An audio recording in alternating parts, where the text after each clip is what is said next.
नमस्कार सर, तुकाराम मुंडे विरोधात तुम्ही लक्षवेधी केली आहे, निलंबित करण्याची मागणी केली आहे, धमक्या तुम्हाला आता येत आहेत, त्याबद्दल काय सांगाल, काय प्रकरण? नाही, तुकाराम मुंडेच्या विरुद्ध जे काही 2020 मध्ये ते 7 महिने नागपुरात राहिले कॉर्पोरेशन मध्ये, 7 महिन्यामध्ये खूप काही गुल त्यांनी केलं.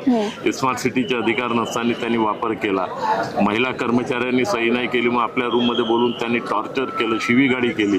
त्यावेळेचे महापौर संदीप जोशी आणि संदीप जाधव या दोघांनी आणि या महिला अधिकाऱ्यांनी सदर पोलीस स्टेशनमध्ये गुन्हा दाखल केला. परंतु दुर्भाग्य होतं का त्यावेळेस अनिल देशमुख गृहमंत्री असल्यामुळे कारवाई होऊ शकली नाही. माहिती खंडपीठाच्या आयोगाने बी शासनाला आदेश दिले होते मुख्य सचिवालय, परंतु ती कारवाई होऊ शकली नाही.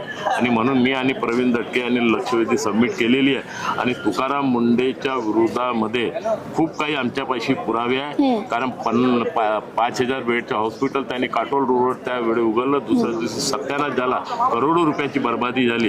असे अनेक प्रकरण त्यांच्या विरोधामध्ये आहे. आणि त्यांना तडकाफडकी निलंबित करावं, सस्पेंड करावं, डिसमिस करावं आणि मुख्य सचिव आणि पोलीस महासंचालकामार्फत कारवाई करावी याची मागणी. याबद्दल काही तुमचं मुख्यमंत्र्यांशी बोलणं झालंय किंवा मी चर्चा आज झाली? मुख्यमंत्री आणि एकनाथराव शिंदे साहेबांशी चर्चा करणार. बिलकुल, आता अधिवेशन आहे, हिवाळी अधिवेशन सुरू आहे आणि एकच आठवड्याचं हे अधिवेशन असणार आहे, तर कुठेतरी जनतेचा न्याय मिळणार का? नाही, नागपूर शहरामध्ये तुम्ही पाहिलं असेल का 10 वर्ष अगोदरच्या नागपूर आणि त्याच्या नंतरच्या नागपूर, आमचे नेते देवेंद्र फडणवीस साहेब, नितीनजी गडकरी साहेबांच्या माध्यमातून पूर्ण चित्र बदललं. अनेक प्रकारचे प्रोजेक्ट आले आणि म्हणूनच नागपूर आज देशामध्ये नंबरवर विकासाच्या माध्यमातून घेत आहे. हे पूर्ण जनता आपल्या डोळ्यांनी पाहत आहे. किरकोळ काही जे प्रश्न आहे ते आम्ही मुख्यमंत्री महोदयाच्या मार्फत आम्ही सोडवण्याचा प्रयत्न. धन्यवाद सर.